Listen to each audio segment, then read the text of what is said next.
Hey everybody, Jen Hatmaker here, your host of the For the Love podcast. Welcome to the show. I'm smiling. I don't know if you can hear me smiling or if you're over on YouTube, you can see me smiling, but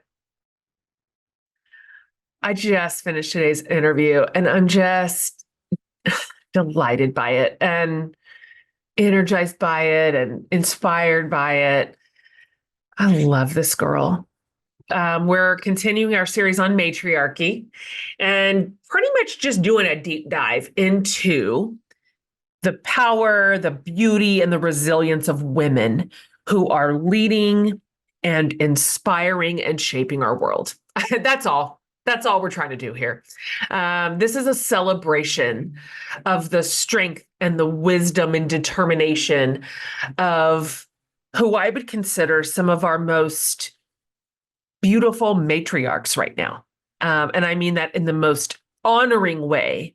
The women who are showing us a path, who are lighting it up with their own lanterns and their own lives and their own choices. And today we have a truly extraordinary guest. Really, like in every way. We have Bozoma. Bozoma Saint John is here today. And if you know her, you know her. If you love her, you love her. I mean, millions of us do for a reason. Bozoma is not just a corporate powerhouse. She's literally a force of nature. She is a absolute trailblazer. She has shattered glass ceilings. She has defied expectations. She has exemplified on a personal level what it just takes to keep going after tragedies rock your world. She's the epitome of this series, truly. Bozoma faced, I mean, I could just start listing this and we talk about all of this, but the loss of her husband to cancer when she had just a 4-year-old. She's not navigated the complexity of single motherhood. She learned to just absolutely embrace life with courage, with resilience as a fully realized woman. I've been watching her and learning from her for years. Our first touch point was years ago, when I began going, wait a minute, I respect her. I admire her. She is her own self. Bozoma is her own self. She at the very, very top of the ladder, like in a corporate success space, but in all areas of her life, she is her. She is uniquely her. She is powerfully her. And I've been obviously drawn to that. And it's paid off for her. So just in case you don't know her work, she is a groundbreaking business leader. She's led marketing for mega companies. I'm not sure if you've heard of any of them. And I'm in lead marketing, chief marketing officers, the CMO, Apple, Netflix, Uber, Pepsi. I don't know if you've heard of them. She's nominated several times over for her amazing work, but I mean, she was just recently inducted into the Marketing Hall of Fame. She's won so many awards. I literally cannot list them all. One of my favorites is that in 2021, she was crowned by Forbes the world's most influential CMO. So, OMG. Beyond that, she's a passionate advocate for diversity, for inclusion. She uses her power and her platform. She's expanded her service outside of the US now. She has been named as an ambassador for the African diaspora, special envoy to the president of Ghana, which is where she was born and raised in the US. And she is just special, really, on every level. And I think, I don't care who you are, this conversation is going to move you. We are in the guts and the bones of real life today. We're not just up at the top of the corporate ladder today. We are talking about being a woman in this world and what strength means and what resilience means, what loss looks like, what single parenting looks like. Like this is a human conversation. And I mentioned it at the top, but if ever you like to watch any of the episodes, we always film these. And that's over on my YouTube channel. And Bozoma is such a like stunning and beautiful human. This conversation will be a really fun one to watch with your eyeballs. But otherwise, enjoy this discussion.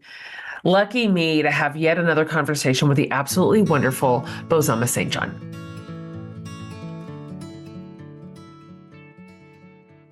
I'm delighted to see you. I'm delighted to see you. I just look forward to any minute I ever get to talk to you. And so happy you're here. Thank you. I'm so glad to be here. It's just a delight. I love all the conversations that you have. I feel like they're just so real. And that sounds corny because I feel like everybody wants to be real these days, but it's actually a very difficult thing to do. It is absolutely difficult to be that real, to ask the questions, to get the answers, to speak your mind. And so I just appreciate this space that you've created, which allows that kind of honesty and truth and mess, Thank so you. who we are. So thank you. Thank you. That's a nice thing to say. And it's true. Like one thing we've figured out as women in whatever degree of spotlight, there's like a real, and I put them in quotes, that is kind of rewarded because it doesn't threaten the story at all. And then there's a real that's different. That one goes hard and there's a cost to it and it's disruptive. So that's a harder level for sure. It is a harder level. And you're so right, because the idea that you can be real without threatening is actually then what makes people feel like, oh, you know what, that must be easy, it's fine. No, it's when you start to offend people or make them uncomfortable with your realness or, your fullness, that then it's like, the bleep hits the paint because you're just like, oh my God, you can't take it, and then you want to think again. And that is what I mean by like, it's difficult to be real because you're going to offend somebody. You know what I mean? All of this energy, believe me, it's like I don't walk into rooms and it's just like all fanfare all the time. Although that should be, but we'll talk about that later. We know it should be. One of my North Stars, when I am feeling like a disruptor, or it isn't all fanfare, as you say, walking into a room, is the question I ask myself is, all right, who am I offending? And that tends to be an indicator of I'm either on the right path or the wrong path. When I am offending people in power, when I am offending keepers of the status quo, when I am offending people who would prefer me not to change or evolve or question the system, I'm okay with that. I have gotten it wrong. When I have stepped wrong and I am offending people on the margins, when I am offending my compatriots, I'm like, uh-oh, I got this one wrong. I that I can choose who to offend, and that generally tells me if I'm on the right path or not. You are absolutely right about that. Yes, agreement. Mhm. I feel Yeah. that. Speaking of, you have walked into many a room and been in your full power, in your full authority, um, with all of your credentials and your expertise, and you've earned it. And not surprisingly, not everybody likes that all the time. So you're at a lot of intersections. Let's start. Can we just start here? We just jumped right in the middle, and my listeners are like, "Hey, what's going on here? What's going on here?" Right. Yeah. Can you like just for a minute before we drill into some of these ideas, tell my listeners, the ones who don't already know you, and a lot of them do, so billions of us follow you for a reason, but who don't? This is kind of your deal. This is where you're at. Here's your people. Here's your thing.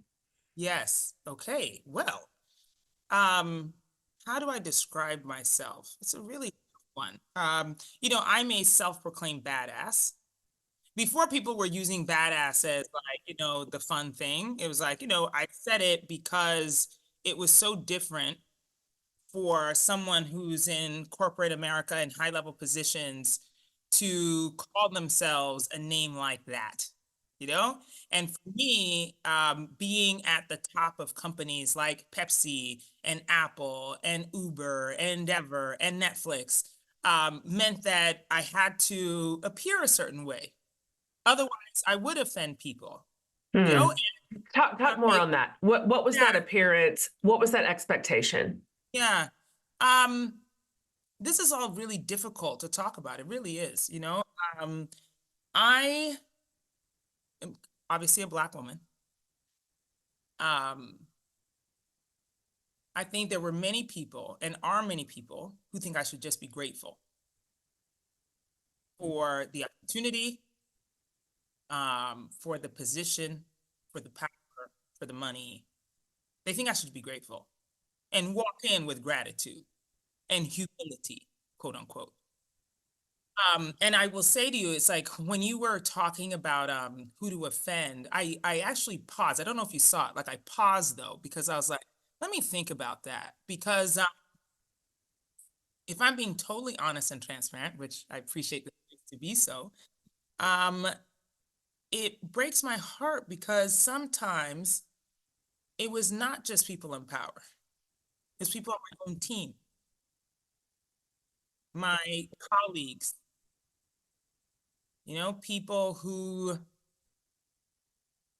should have been cheering me on, who didn't, who told me that I'm too loud, who told me that I'm too outlandish. And that is all wrapped up in, the idea of like, oh, you should just be grateful to be here. It's like when you're one of one or one of few, it's the oddest thing. People really think that you should just be so happy to be in the space, to be allowed in the space. They should do a happy gig, and instead I would show up as myself, and even more painfully, last year, I released my memoir called The Urgent, which we can talk about later. But right after I published it, it's like that. I came off the high of like doing the book tour and all that stuff. I had been out of corporate for about a year and a half, right? 'Cause I left my chief marketing job at Netflix to publish my book, to finish writing my book and publish it. And I called a friend um, who I really respect, who's an entrepreneur. And I was asking her, and there's not a lot of people I can call and ask for real advice from. When you're in these spaces, there's very few people you can trust with your vulnerability.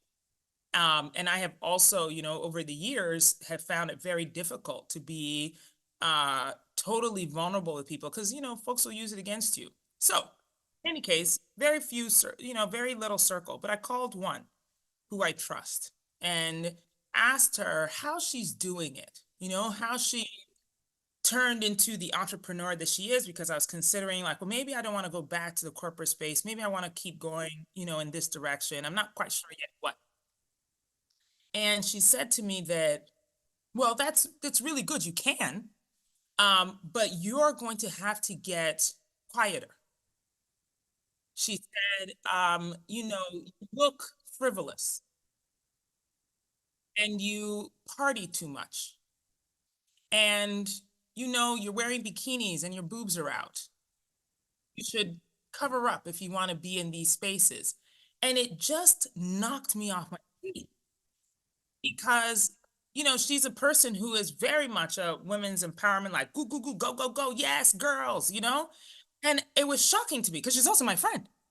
And I was like, wait, hold on. Like, do you mean that just because I pop bottles, you forgot that I also have advised the Clintons and the Obamas and the Bidens, that I've been at the top of 4 global companies as a chief officer. You forgot that I'm inducted into the Marketing Hall of Fame. You forgot that I'm also a single mother to a 14-year-old girl after my husband died of cancer, and I still win. You forgot. How dare you tell me that I have to quiet myself in order to be accepted after all of that. And it reminded me that it is a constant conversation for me and for people who look like me to always have to prove that it's okay for us to be our full selves. This is not a game when we say bring your full self. It is difficult. It is dangerous. And you can look around you and there are people around you who don't believe you should be able to do that. And I was like, how dare you? So you mean to tell me this chick over here can do it, but I can't do it? And so that's why I say that it is not an easy thing to do when you say, oh, show up as your full self, bring all of your energy, be exactly who you are. It's dangerous. People keep you out of rooms for that. People will hate you quietly for that. People will look like they're cheering for you, but actually being like, girl, she shouldn't even do that on the side. That is what the reality of the situation is. It really is. And you highlight a really interesting, kind of heartbreaking reality, which is that a lot of times in our generation, as we are really pushing toward pay equity and power differentials and all the things that have kept women historically being grateful for the crumbs at the table. That there's and this is, of course, absolutely true, that we spend a lot of time discussing and dissecting and confronting the patriarchy. But the patriarchy has a partner that's devastating, and a lot of times it's women. And it's women against women, and it's women who would enforce the norms. Even our friends who know us and go, but if you just wouldn't wear a bikini, what? What? What? Like, what? And so the patriarchy has a partner in women who are willing to box one another in and say, that's a bridge too far. If you Yes, would just yes. tone it down. You would just, and the amazing thing is, it's like, I love that you said the partner in patriarchy because we have to recognize that and we have to call it out. And I did call it out to this friend. Yeah, I did because and I didn't do it in the moment because I was so hurt. Jen, I tell you, I got on the phone and I cried, like real hot tears, like just cried and questioned myself, had to call another friend and say, hold on, let me get this straight because now I'm starting to doubt. And look, yes, I call myself a badass, but it's not all the time. I won't lie and pretend like there isn't doubt that creeps in my mind. Sometimes I'm just like, so that one time when I was dancing, like, is that too much to put on the internet? You know what I mean? I question that, or like that time I said something on stage. Should I have asked that question because it was a little tough? Like, it's not like I don't question myself. And in getting the affirmation from another friend who said, girl, you better shut up, get off this phone and go wipe those tears, you know? And I was like, oh, so now I pick up the phone and call homegirl back. And I was like, hey, look, I wanted to talk about this because, like, this is what you said to me. I just want to make sure you know what it is that you said to me. And, it was like one of those moments where it's just like, oh my God, well, I didn't mean to say it like that, or that's not what I meant. It's just that I'm concerned about you. It just meant that. And in that moment, again, I realized that, when we talk this way, sometimes it really is our subconscious, all this stuff that we've learned growing up, all of the words that have been said to us to tell us to tone it down, to tell us to stay in our place, to tell us to be grateful for the spaces we're in, that you don't even realize that those are the words that you're saying that you're inflicting on somebody else. And so it's very much like the way I see racism or sexism, homophobia, that you are just repeating things that have been embedded seeds in your mind. And so when somebody asks, oh, are you sexist? No, of course. Who, me? No, I champion women. Are you racist? No, no, no. What are you talking about? I have black friends. I don't know what my daughter's teacher is a black person. Like all of these things that we say. And so when we recognize that in a friend, we have to call it out.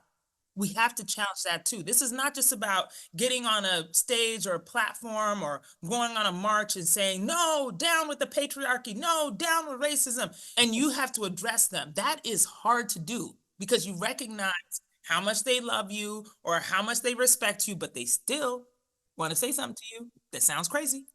And so for me, that has probably been the hardest thing is to correct people who have direct access to me, who have access straight into my heart, who can bring me down a peg or two because they are repeating things that a culture has taught them. And then how do I continue to defend myself against it? That is the actual battle that we're in.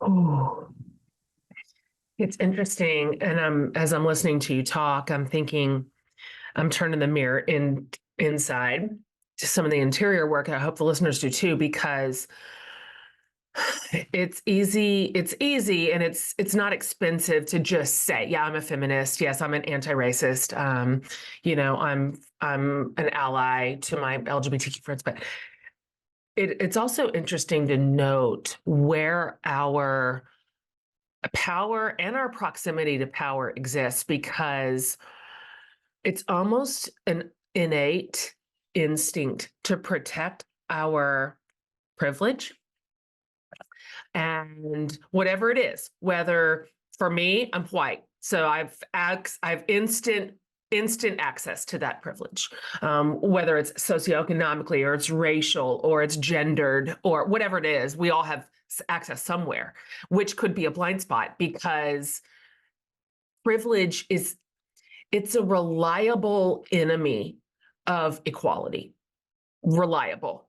And it is sometimes insidious, the lengths will go to protect it, because we're benefiting still. Even if we would say, no, I'm out in front of this. It's possible that you get on a call with your girlfriend who you love, who's powerful and resilient, and you take her down a notch, because you're protecting those areas. That's right. It can happen, and it does happen. It happens all the time. Yeah. And to be open to the correction, sometimes you become so defensive of your position that it's hard to be open to the correction. And that is another area where it's like the mirror turning inside. It's like, be open to the correction. Not all right all the time. And yes, you had different intentions, but guess what? Your results were damaging. And As so always, impact matters more than intent, as always. that's it right there. That's it. I want to talk about some of the various threads that have turned you, created in you the qualities that you possess, the reason that you can factually and actually say, I am a badass. You have had strength built into your life the way that it's typically built, which I hate the system, but which is through suffering. Hate that. I wish it was just happiness and joy that made us into badasses. Turns out a lot of it is the places that we have lost and suffered and grieved and had to rebuild and reimagine. And can you talk a little bit about, you could pick from a zillion, but you've had pain and you've struggled. And I wonder if you can just put that in as a backdrop for my listeners to understand this wasn't all just handed to you. Ooh, Yeah. yes. Hard one. Hard one. And gosh, where do I even start? You're right. It's like a zillion places to start, right? And something that I've learned along, I would say in the last like year since I published my book is that oftentimes people want to compare grief.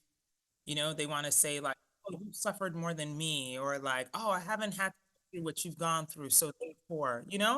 And it always bothers me because I'm just like, this is not a competition. You don't have to have had the same losses I've had or like suffered the same way I've suffered to prove that you are worthy of the scars that you bear. You have them, and it's okay to acknowledge that, even when compared to somebody else's scar that bigger. Oh You yeah, know? my You girlfriend know, Kristen calls it the suffering Olympics. She's like, there's no winners. There's zero gold medalists. Kristen, we need to trademark that bar, okay? Yes, Because suffering exactly. Olympics, that's correct. Yeah. And it's amazing to me because, you're right that I certainly wish, and look, I've had many conversations with God about this, that I could learn, some lessons, or that I could, feel deeper, or that I could be more resilient, not through suffering. It's like sometimes I'm just like, Lord, have I not learned enough? Like, can I? Well, I think I passed this particular class. Can we move on to pottery, please? You know what I mean? And the thing is that it's like, is the reason why I wrote my book, The Urgent Life, because I had already, like I said, achieved all of these things. Like I'd already been inducted into Hall of Fame. I'd already been the CMO of several companies. I've already gotten so many accolades and all of that. And the book that people wanted me to write was like How to Be a Badass 101, how to get into the corner suite for a girl, how to be a boss chick. Like, I was like, no, I'm not doing that. I'm like, I'm not doing that, not because I don't think it's worthy. And look, the books that have been written like that, kudos to you. Great job. But I thought it was more important for me to write about why I am this way, to document the events in my life that have led to this point. And that is why I don't like to participate in the suffering Olympics, because I'm like, look, everybody has gone through something, just because like I can talk about my college boyfriend's death by suicide, or the loss of my first daughter because of preeclampsia and having her die the same day that she was born, or my husband's battle with cancer that was only 6 months before he died. Yes, I can talk about all of those things and the lessons I learned from that, but the greater lesson is that every time I have come against a loss, a grief, whether that was the loss of a human, or that was a loss of a job, or a microaggression, or a macroaggression, or the day I walked into my daughter's elementary school and they were like, oh, where's the baked goods you're supposed to bring? And I was like, what baked goods? I missed the email. Oh, my bad. And I had to run to the grocery store in embarrassment and run back to the school with this, box of cookies. All of those things are the reason why I am who I am. And I'm living my life in a way which is in defiance of these tragedies and losses and griefs. I'm absolutely defiant. Like so you look at me and you're like, oh, this woman's fierce. Oh, she's got, so much energy. No, what you're seeing it's not fierceness, it's defiance. Like there's a difference. Fierceness is like, yes, I'm cute and I know it, and everybody get out of my way and I will slay you down. No, mine is defiance. It is like you pushed me down and I stood up and looked at you in the eye. That is defiance. That's the way I live my life. It's like you try to tell me that I couldn't climb this ladder the way that I am. I am defiant against that. I will show you I can. You wanted to tell me that because my husband died of cancer, I'm supposed to sit down and be afraid of life. I'm supposed to get scared every time I feel a little lump. I am defiant in that face. Like everything that has happened to me, I am a defiant person. And so the badassness shows up in that way. And so, yes, I will be on the yacht popping bottles in my bikini. Okay. Because I am defiant against the image that I am supposed to show up in a gray suit with my hair tied back and say nice words to people because that's what they expect of a Hall of Fame inducted marketer. Absolutely not. I'm completely defiant. Amazing. You've got a brand of strength that is different from what is easy just to lay down on a page. Like you spoke recently about your strength not necessarily meaning hard and like rigid. You talked about that strength can be pliable. And I see that because you show us all these sides of you, the fun side, the silly side, the fierce side, the smart side, the loving side, the tender side. Like there is a strength in that. I'd like to just I'd like to hear you talk a little bit more about that sense of pliable and flexible strength being actually stronger than the hard, rigid kind. Yes, yes, yes. Well, that was a conversation I was having with Lovey Ajayi Yeah, Jones, who we both love. know and We love, love. right? We love Love. us some her. Oh my God, she's the greatest. And it came about because I think yet again I just felt so exhausted by the thought that strength is determined by how hard you can be. You know what I mean? That I feel like that's common definition and understanding that you must be hard, that there is a certain unbreakableness about strength that you have to have in order for somebody to say, "Ooh, she's so strong. Nothing brought her down," you know? And I think it's just so much stronger to be able to show the vulnerability that allows you to really feel all the impact and then bounce back.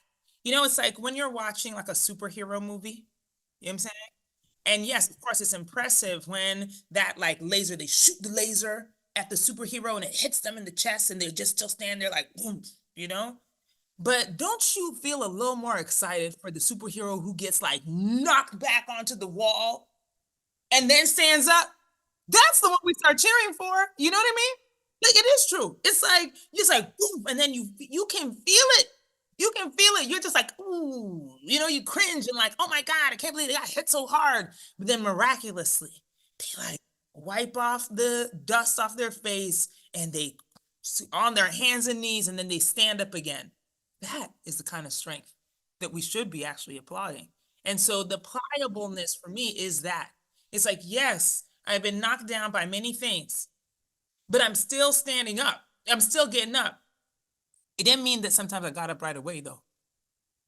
The strength means that sometimes I really did have to lay down there, maybe even play dead. Like, girl, nobody come touch me. You know, I just need a second. I've been down and I need a minute. You know, but the beauty of strength of being pliable is that even in that brokenness, in that hurt, that there for me is a way to get up, you know, of my own volition. There's a certain amount of strength that it takes to get up of your own volition. Because again, this is one of the things that is so difficult. You know, if you've ever had a friend or somebody in your life who has fallen down and you just want them to get up and you're trying to give them all the advice in the world, you hand out, you're like, let me help you and help you, and they just can't do it. And then you just get frustrated because you're like, girl, stand up, you know, dude, come on, you know, and it's so frustrating. But the thing is that I think the strength of that person is their ability to get up of their own volition. They're not going to stand up just because you said so. They might for a second. They're going to fall right back down though. You know, and so it takes a certain amount of your own will to say, I'm going to stand up again after I've been knocked down and I'm going to keep standing here. And then maybe I'm going to even try to take a step forward. That is real strength. And so I think of it like a superhero. You know, it's not the hardness of it. It's that I've been knocked down by that goddamn laser and then had to stand back up again. Hmm. That's the kind of strength that everyone is drawn to because it's true, because it's genuine. There's plenty of people who put on as if they're the hit me in the chest, it didn't even budge me an inch, but it's not true. I don't believe it. I don't believe that. I do not believe that a single person is never knocked back or down by life. And so I believe the people who go down to the ground and go, I'll get up when I'm ready, but I will get up. And then what happens is when you get up of your own volition, when you like dust yourself off and you stand back up, you're teaching your future self that you can do that again. You know, we become our own mentor. You become your own mentor and you show your future self, we can do this. And then the next time you can. And it's not that it's easier, but you know it's possible. And so it may happen even a little sooner. And it's not because any outside forces other than our own personal story said, we've done it before and we'll do it again. You know, we've got this. We have it inside of us, and we do. Everyone does. I don't think that you have to be born with a certain personality or with this like outward facing power that's easy to identify or to recognize. I think we all have this Yeah, inside yeah, of us, no matter who we are. It yeah, is yeah. possible. Yeah, it is possible. And it's interesting. It made me think of not a work situation, but personal motherhood journey. As I mentioned to you, my first daughter was born at 32 weeks. I had preeclampsia. I was not aware. It's just like one of the things where um, we don't talk enough, I think, in especially professional spaces where motherhood is concerned, or maybe in any space, honestly, about the suffering in motherhood, or pregnancy, that it almost feels shameful, like, oh, everybody should be able to do it. And so therefore, it's like if you face a problem, all of a sudden, I don't know, like maybe you're not good enough, or like, something wrong with you. And so I just didn't know. I didn't know. And when my daughter was born and then subsequently died, I I was determined that I want to be a mother, you know? And through that process, actually, when I first got pregnant, I wasn't sure that I wanted to be a mother, to be totally honest, right? I was afraid that pregnancy would get in the way of my career. Have a daughter or a child would slow me down. I was thinking all of those things. And then when she died, I was like, oh, no, no, no, wait, hold on. Like, no, I actually do want to be a mom. Like, I would like to have a baby. And when I got pregnant with Lael, I had a better sense of what to look out for. So I first became sick with preeclampsia with Eve at about 20 weeks. With Lael, I became sick at 8 weeks. And having been through the experience with Eve, I knew what to look out for with Lael. And so the example that you just gave about sometimes those hard lessons or those losses allow you to stand up faster. Not necessarily that I was like, oh yeah, I can body this pregnancy and whoo, I got this. No, girl, a lot of fear. A lot. I was, but I knew better what to look out for. I knew the questions to ask the doctors. I understood what to look out for in my own body. And so even though I was still fearful in my pregnancy, the fact that I had been through such a loss allowed me to be in a much more powerful place with my next pregnancy, you know? And I am eternally grateful that the community of people around me, of course, specialists and all that, allowed me to be able to have, a child who lived. But girl, she was born at 34 weeks, you know? And so it wasn't like, oh, all of a sudden I was like, oh, no, girl, I only made it another 2 weeks, past the time with Eve. So I do think that even in the cases when we're not necessarily talking about the corporate environment, or like, you know, you've been fired and now you can stand up again because you know how to, no, it applies to every part of our life. Yes, every single part, every single part. And so it's gratitude is such a complicated thing. It's such a complicated thing because it's like, and this is how we started the conversation, right? I don't want to have gone through the loss of a daughter in order to appreciate the next one.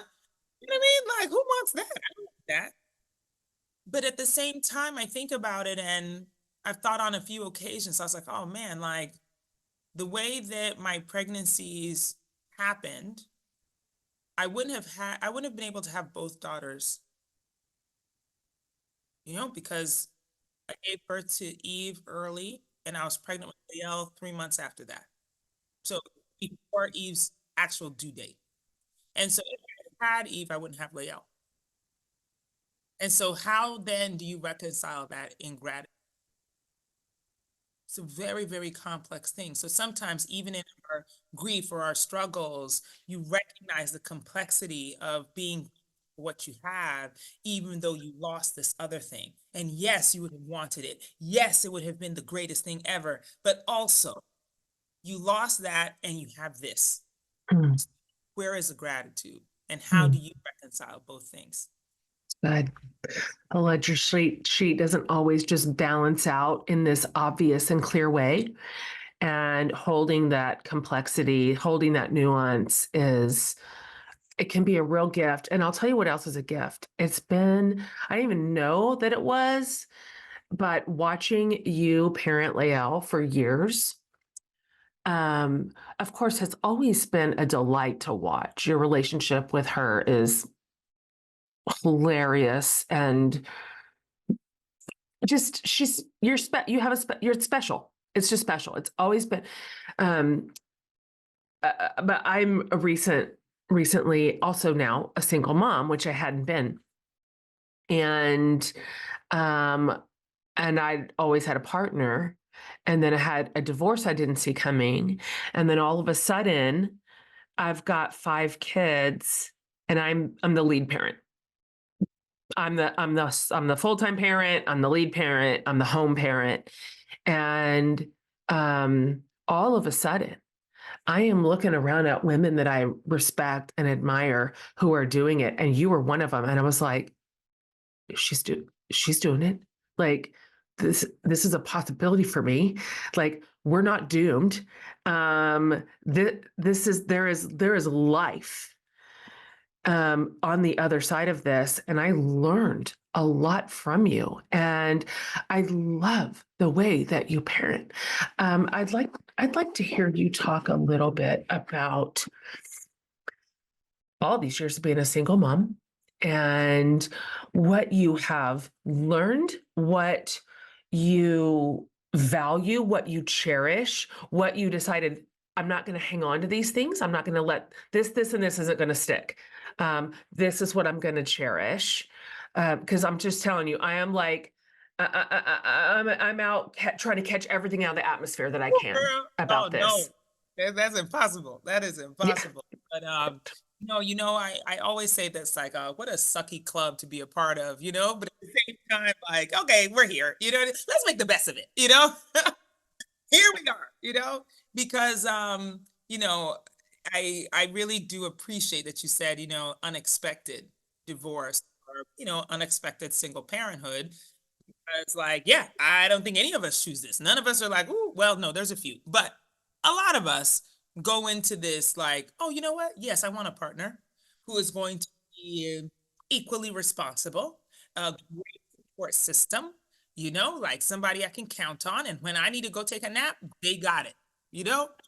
Um, and it doesn't always work out that way. You know, and even when you are in a marriage, sometimes that is okay. We don't really talk about that, but it's like that exists as well. So sometimes I'm like, "Ooh, girl, you in a marriage, but you a single parent," like that is very real. Um, and it is frustrating because, of course, like I don't think until recently we were really able to talk about, um, not being a hero as a mom. And because the thing is, right, it's been just so upheld that, like, if you were a mom, it's like, look, when Mother's Day comes around, how many cards are like, you are amazing and you are the best superhuman mom ever and you've done everything. And I'm literally sitting there like, oh my God. This, like, I dread it because I appreciate that you love my relationship and the way that I parent. Um, but at the same time, it's like I'm not perfect, you know? And I am doing what I am doing for my child, and the way I can do it. And I recognize, and thankfully, I recognize this pretty early. Like, Peter passed away when Leia was 4. And the story I like to tell is that, he really was the one who wanted children. I again, like I won't lie to you, I really wasn't sure whether or not this is the path I wanted, But then we lost Eve, and then I had Layelle, and when she was born, it was like that awakening where I'm just like, what have I done? You know what I mean? Like, oh, she's here now. You know, and a freak out and anxiety, and I'm like, wait, hold on. I want her here, but then also, what have I done? And when she passed away, she was sleeping in my bed. She was like 4, and it was like, long after the casserole had stopped coming and people stopped checking in on me and all that stuff. And I was laying there, and it had to be almost dawn, but I was sleepless, and I was just looking at her and thinking, how the hell am I supposed to do this? Like, are you serious right now? Like, how did this even happen? And I was looking at her and feeling all the anxiety and feeling like there's no way that I'm able to. I don't even know how to do this. Like, nobody told me how to do it. And I tapped her on the shoulder, shook her awake. Obviously, mommy failed, but whatever, shook her awake. And I actually said to her, like, true story, I just said, hey, look, I don't know what I'm doing. And you have to tell me what you need and how you need it. Because I don't know. And Oh my gosh, that makes me want to sob. I'm telling you. And I said that to her. And the funny thing is that, like, girl, I remember that day like it was yesterday. And she just looked at me and she was like, okay. And then she went back to sleep. And the crazy thing is that, like, of course, it sounds completely insane to say that to a 4-year-old and expect like some sort of reasonable interchange, But her okay gave me the permission to not know what in the hell I was doing. Then depend on her to tell me. And it really did change my view of motherhood. I was no longer like, oh, I'm the one in charge, and the thing is that, like, it's not like she runs me around and, the house is like completely in shambles because she runs everything. But I just recognize that the relationship she and I were going to have was not built on me being in charge. It was going to be a relationship that felt like a partnership, in that I'm going to have to depend on her to tell me what she needs. I'm going to have to trust her, this little person, to be honest with me. But that meant that I had to make room for her honesty. I had to make room for her to tell me the truth. I had to make room for her to express to me when she needed something I wasn't providing it. And so that's why it's like, even as like I was trying to get back on my feet and get back into the corporate swing of things, we moved from New York to LA. I got the Beats, and then we were acquired by Apple, and it's like I had to fly from LA to Cupertino every single day of the week. And even then, she had just turned 5, and I said to her, hey, look, I'm going to be running around a lot. I've got a calendar. If there are things you need me to attend or be at, you need to tell me. And imagine a conversation with a 5-year-old. But I tell you, it's like that has been consistent for us. And so even now, at 14, going on 15, she'll be 15 in a couple of weeks, she knows that when she needs something from me, she is allowed to say it, and I will respond in the way that acknowledges her and respects her needs. And that is why I feel like I'm able then to honestly be the kind of executive and mom that works for us, because, like, look, I'm not at every volleyball game. A lot of times I miss bedtime. I will forget when there's a test that is coming. Girl, during the pandemic, I was not good at math, and I could not how to do it. So then I was like, girl, what you need? She's a tutor. I was like, fantastic. That's right. Find out where that tutor is. But that's totally. For me, my parenting has changed because I need to make space for her to be honest with me about what she needs so that I can be the mother that she needs, not necessarily the mother that I think is needed. That just means so much for me to hear you talk through. And I think it's going to mean a lot to a lot of people listening. I have a big demographic of single moms in this community. Some of us by choice, some by force, most of us unexpected, just as you mentioned. And I have a non-traditional life too. travel a lot. My work's demanding. I'm on the road. I've always been in airplanes. That's my career. It's been as long as that's what my kids grew up with. That's what they know. And then add sort of the loss of a partner, which in a lot of ways made that piece manageable. So if I'm gone, someone's home. And then all of a sudden that wasn't a thing. And we just had to recalibrate everything. And so now my youngest is 18. I, I'm just parenting her so differently. But I'm like, this is how our family works. So it's not a template, and it doesn't, other families who operate in maybe a little bit more of a conventional setting would look at it and go, how is this working? I'm like, it just is for us. Like, this is our family dynamic, and it works because we constantly talk about it. Are you okay? What is going on? What do you need right now?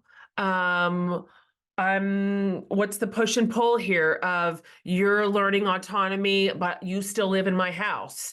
Yes. Yes. Yeah, it's different. Can I just interject right there? Because I feel like we need Yes. to underline that point, which is that we also need to trust them to tell us the truth. You know what I mean? When you say, like, what is it? What do you need? You need to trust that, first of all, they can articulate it and that they're going to tell us the truth. And I think also it's like if you approach it that way, they're not gonna run shop over you. You know what I mean? It's just like, look, you still are in charge of the house. You still are the decision. You're still the one who gets to make the rules. But I think you'd be really surprised by what it is that they actually need when they believe that you're asking them in sincerity and that you're going to believe them when they tell you. You know? It's like I think sometimes we approach it with skepticism, or it's just like, oh, well, if I ask her, she's just gonna say she needs like $1 million to go shopping with her friend, or she's just gonna say that she'll be out till 2 a.m. and no, because their curfew's 11. And it's like, no, actually, no, sometimes that's not what it is. It's like, what do you need? What is that you want? It's like we just had a big breakthrough because I let my daughter go to Coachella without me.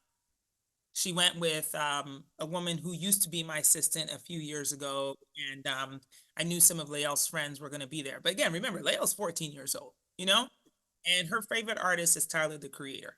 And when the lineup came out, and she was like, "Mom, oh my God, you won't believe Tyler's going to be at Coachella." And I'm looking at her like, "Girl, you done lost your damn mind if you think I'm going to let you go to that, out here with all the drugs and small outfits and dust and all that. No, you sit down. You don't need to go there." And that was my first reaction. Let's all be honest. My first reaction. And then, it's like a week went by and I could see that, she was trying to bring up the whole Tyler thing. And again, this is all a work in progress, right? So I had to remind myself, like, okay, have the real conversation. So at dinner one day, I'm like, okay, what is it that you actually want? Like, what is it that you want? Yeah, I know you want to go to Coachella, but like, tell me exactly what is it that you want from Coachella? You want to see Tyler? Is that it? Or you just want to go and like hang out with your friends? Like, what is the thing? And talking through it, I was like, you know what? Actually, what she wants isn't outrageous. What she wants isn't like, to go and party till 3 a.m. every night. She, wants to see Lana Del Rey. She wants to see Tyler the Creator. She wants to see Doja Cat. And I'm like, you know what? It's not bad. Okay, let me let you go with somebody I trust, who I know will be with you. And let's, we'll keep talking about this. And so when she was buying her outfits, she would show me because again, we got two little clothes. Okay. So I'm like, all right, you know, and for us, when she came back, and I was like, how did it go? She was like, thank you for trusting me to go. And I think that again, it's just, I'm hopeful anyway, that as we approach this new time in her life, where, the teenage years can be aggressive. I remember what I was like, it's like, I hope that what we have established as a foundation continue. That I know that she won't always come to me with everything, but I hope that I am brave enough to always ask her what is it she needs of me, and that I will be able to figure out a way to provide that so that she That's so trusts good. the way that she needs to be mothered. That's so good. There is something special about treasuring our kids' growing independence, giving them some room to spread their wings a bit and to say, I believe in you and I trust your word here. And my experience, having raised 5 teenagers, my youngest is 18, is that it happens, but it's rare that they abuse that trust because they're so grateful to have it. They're so sometimes shocked that I said, yes, you can do this. Here's the guardrails, but you can do this. That they're like, oh hell, I'm not gonna mess this up. I'm gonna run this operation like I said I was going to, and I'll get a repeat. And they're right. They're right. That's how it works. Teenagers are not evil. I'm always telling young moms this who are behind me. They're like, I'm so scared for this sweet little baby to turn into a teen. I'm like, that's still your kid. They don't turn into a new human. They're just bigger. They smell worse, but that's your kid. And what is like wonderful and good about them just is still in there. Don't worry about it. So I actually think parenting teenagers is fun. Now, 14 is ideal. Frankly, really 12 and 13 was. I don't know how you did at 12 and 13, but I was like, Jesus, send the rapture. So can we pause and just acknowledge how amazing you look and are for 5? Like, girl, what?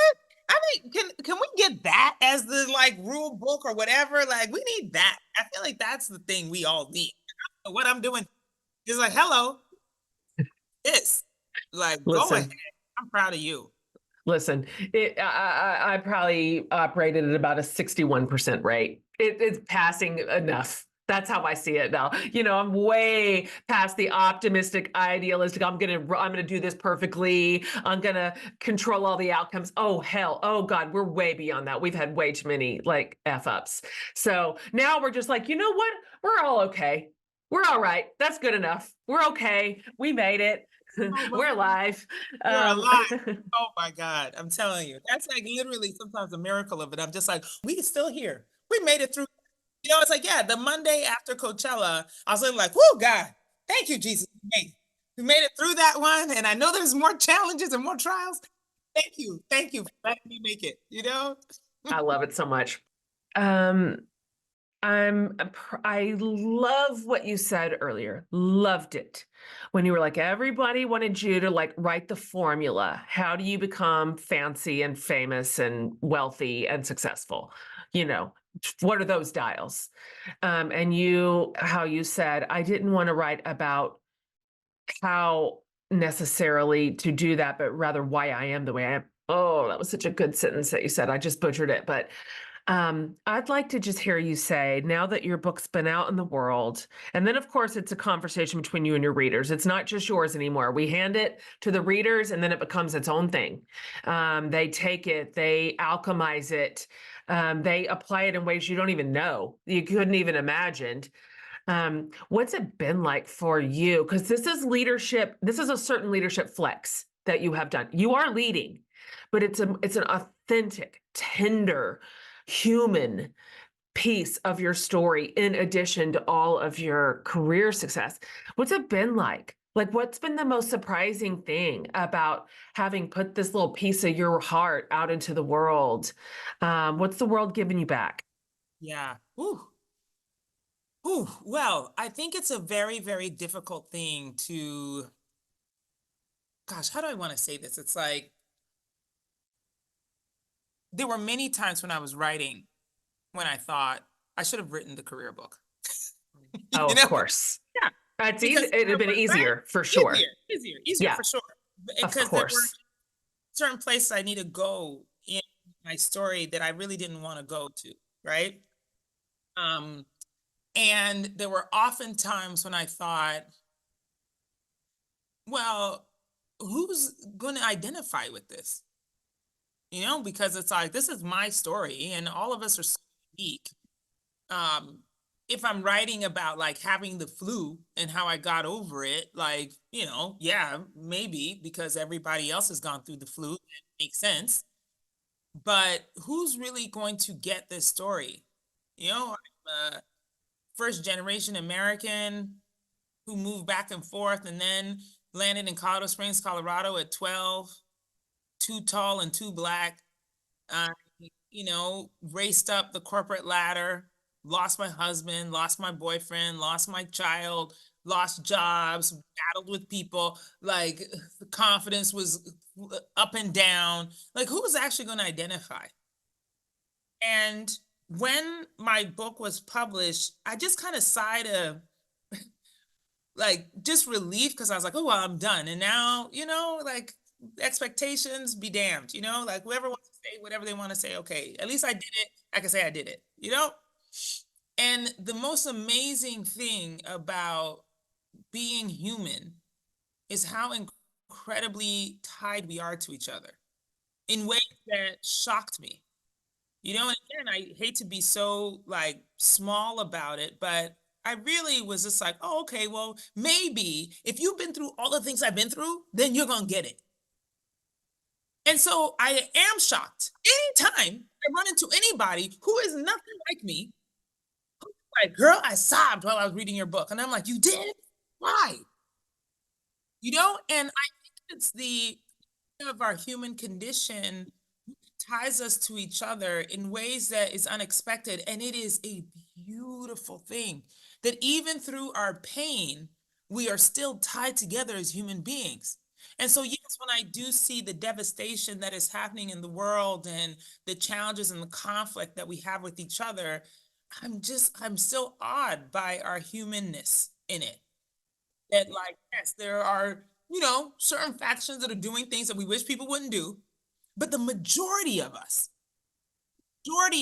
are tied together because we have this shared experience. And so it gives me great hope for humanity. It gives me great joy at meeting strangers and being like, girl, yes. And then what'd you do when you had to separate from your husband? Girl, let me tell you what I did. Like this, and we don't have anything in common. But I love that. And it's a reminder again that I'm going to use your friend Kristen, right? Her words about Olympics, because it reminds me again that we don't have to compete for who has suffered more or most. Is that we are all living this experience, which is happiness and sadness and triumph and defeat and anger and joy and all of the things, and that we really are tied together as humans. And I pushed to continue living my life in this way because it is connected to everybody else. And so I'm not out here singular and alone in my experience. That's right. None of us are. That's just such a beautiful way to end this. What are you doing right now? What's next? What's on your thing? What's on your plate? Well, after the phone call I had with my friend, I'll still call her my friend, I am pursuing what it looks like for me to be an entrepreneur outside of, the corporate environment. And so that's what I'm doing. I'm building. I'm just trying to build. Is it too soon for me to know what that means? Yeah, way too soon. But okay, I'll tell you later. That's exciting. I'm ready to tell the world. Yes, I'm building. And I'm really energized by it. It's scary as hell, but I am very energized. Yeah. Oh. I can't wait. I can't wait to see what you're putting your hand to. With all that you have to dump into that bucket from your varied experiences, what an exciting time. I'm a builder, so that's where my brain goes, zzz. What are you dreaming? What are you dreaming? It's good. I'm excited. I'm going to round up all your things, all your links, all your everything for my readers so they can just one click and find you and follow you and buy your book, which they will be so moved by, because to your point, yes, you include the particulars of your story, but embedded in that is a universal experience of loss and hope and recovery and resilience and family and relationship. That's all. That's everyone. It's human. So, hey, I'm so happy to see you. And I'm just completely delighted in you as a human, and so grateful for everything that I've learned from you, but also just to be a woman at the same time as you, and just hopeful, so hopeful for what it is that we get to build and the next generation watching. I just am stubbornly optimistic about it. And so I love that. thanks for being on today. Thank you again. I started off by saying I appreciate this space, but you are wonderful in being able to use this gift that you have, in this way. It is really a gift. Not everyone has it, so thank you for using it for this purpose. Absolutely. I'm also good at picking out food. So the next time you're in Austin, let me take you to dinner. I'm good at Yeah. it. Oh, Yeah. I'm there. Got you. Okay. Got you.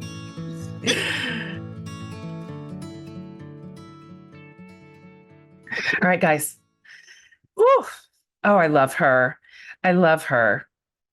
I learn from her. I'm proud of her. What a time to be a woman. I'm just, again, I know I just said it, but I'm so hopeful. We have more to come in the Matriarchy series, just a celebration of women across the board. I wouldn't want anything other to be a woman in this world. And just, I love our community. We have so many women of strength who are leading us and loving us and serving us so well. And Bozoma is certainly one of them. As promised, if you go over to jenhatmaker.com under the podcast tab, I'll have this episode, the link, the show notes, if you'd like to share it. And then all of Bozoma's stuff, her socials. You'll love to follow her on social. Obviously linked to her book and everywhere she can be found. So you can get it in one spot over there. If you haven't already subscribed to the show, do it. Subscribe wherever you get your podcast. And that means so much to us. And we will just show up in your little library week after week. And you're not going to want to miss any episodes in this series. So until then, you guys, we sure love you. We love serving you, and see you next time.